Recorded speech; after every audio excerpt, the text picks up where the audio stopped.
Hello, my name is Erica Reed. I'm with the Center for Musical Arts, and I am the one who gets to interview our faculty to get to know them better. Usually when I do an interview like this, I often haven't even met the faculty member before, but I've worked with Rachel for many years. Rachel, can you tell me a little bit first about the administrative role you play for the center? Sure, Erica, and it's great to be here with you. I've been working part-time in the front office of the student services side of the Center for Musical Arts for about 6 years now, I think. And I stepped in at a point where there was sort of a gap in staff, and it was before our executive director had arrived, and I just didn't want to see any big holes fall through with the running of the center because it's such a wonderful place.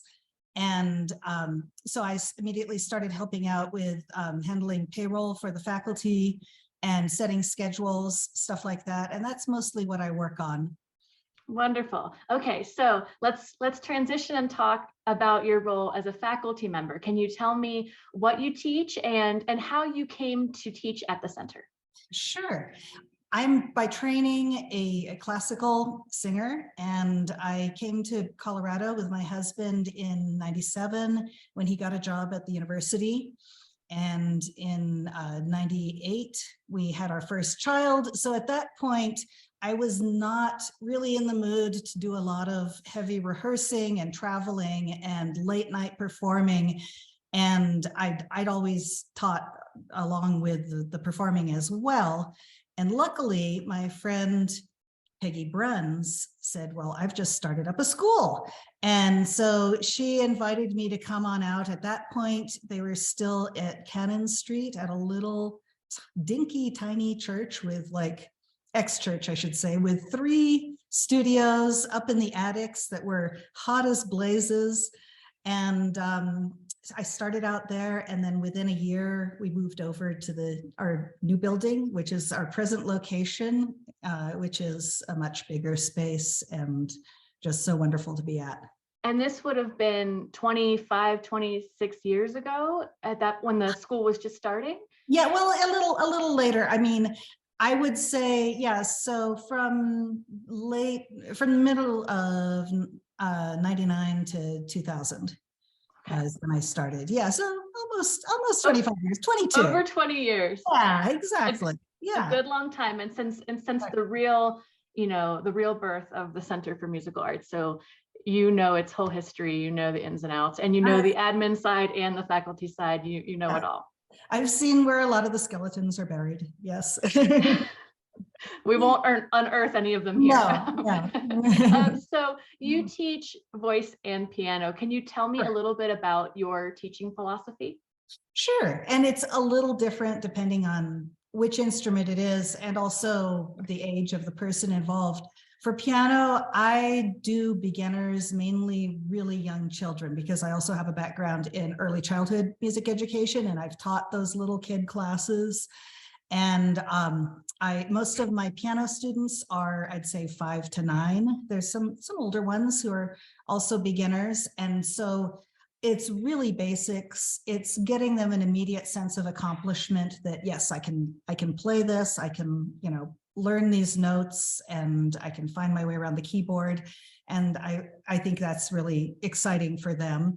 I even have, this year, I have a couple 3- and 4-year-olds. With that age, it's almost like pre-piano because their fingers are not really good at doing separate things yet. So they can identify notes, they can find notes, they can hear pitches, they can do things with matching, but it's not as much of the technical finger dexterity because they're just not quite there yet. And then for singing, the first question I always ask my students is, what are you here for? What are your goals? Why do you want to take voice lessons? And you get just so many different answers. And that's where we can take it in whatever direction they want to go.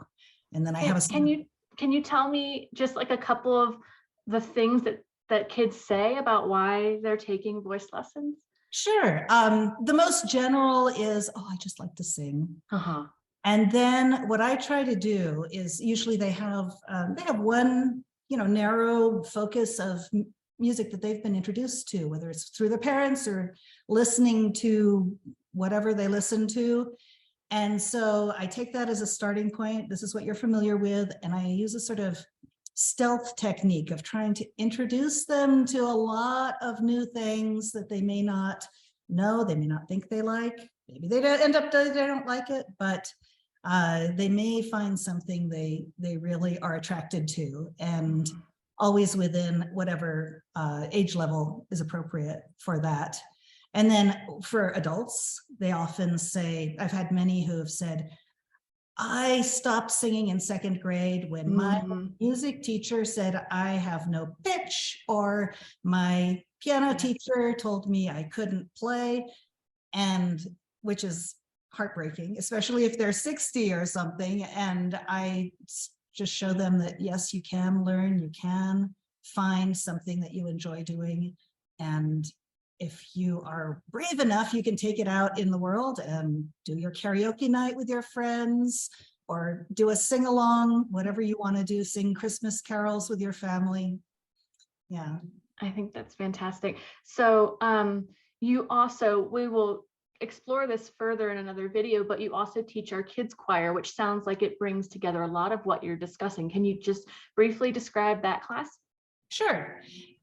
I started that because we were getting a lot of students who were in that 5, 6, 7 age range who wanted, the parents would call our registrar and say, we want to sign up for voice lessons, and which is fine. It's possible, but at that age, the instrument hasn't really grown up that much. You're growing your own instrument.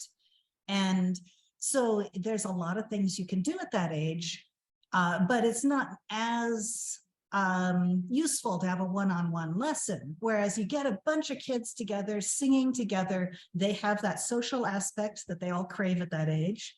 They are learning new songs, which they can do in a heartbeat.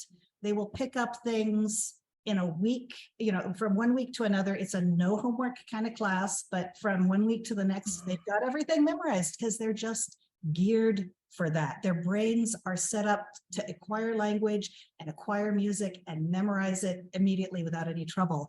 And what's really wonderful about that is that I know that when they are 85, they will still remember these songs, and it's something that will be with them all their lives. And you can set them up to learn that passion for music that will serve them in the future. Right. When they're ready. And you can be that first teacher who doesn't say you don't have pitch, who can say there's a place for you here and your voice matters.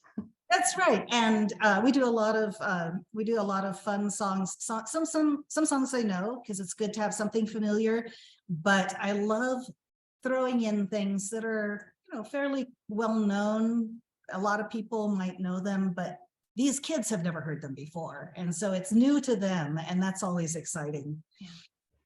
So I read on your bio something that really jumped out to me, that you have experience specifically in French Baroque, Italian bel canto, and Latvian folk music. Can you tell me a little bit about what brought these sort of folk styles into your life and how you use them in your lessons or in your instruction? Sure. I've always had trouble sticking to one musical genre. And as I said, I was classically trained, a conservatory degree. And so most of that was opera and 19th century, 18th century, what they call common practice music.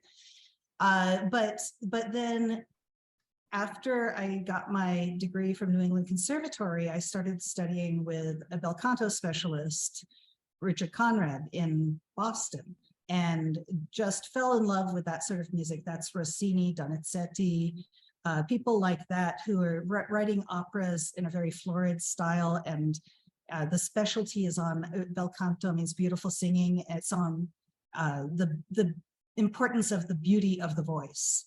And that's the paramount importance for that style. So I loved that style. Previous to that, I'd explored other early music styles with other teachers. My mother used to work in a Renaissance music shop back in the 70s. So she would like play with amateur recorder groups and things like that. She wasn't really a musician, but that was where was this located? Oh, this is in Santa Barbara. Okay. Yeah, so she would, she was around a lot of musicians, tootling away on recorders and crum horns and sackbuts, and so that kind of music I was hearing a lot. And of course, in the 60s and 70s, there's a lot of folk music around. There's a lot of Joan Baez and Peter, Paul, and Mary just being sung everywhere. People were just doing music a lot. And all that sunk in. As for the Latvian side, my father grew up in Latvia.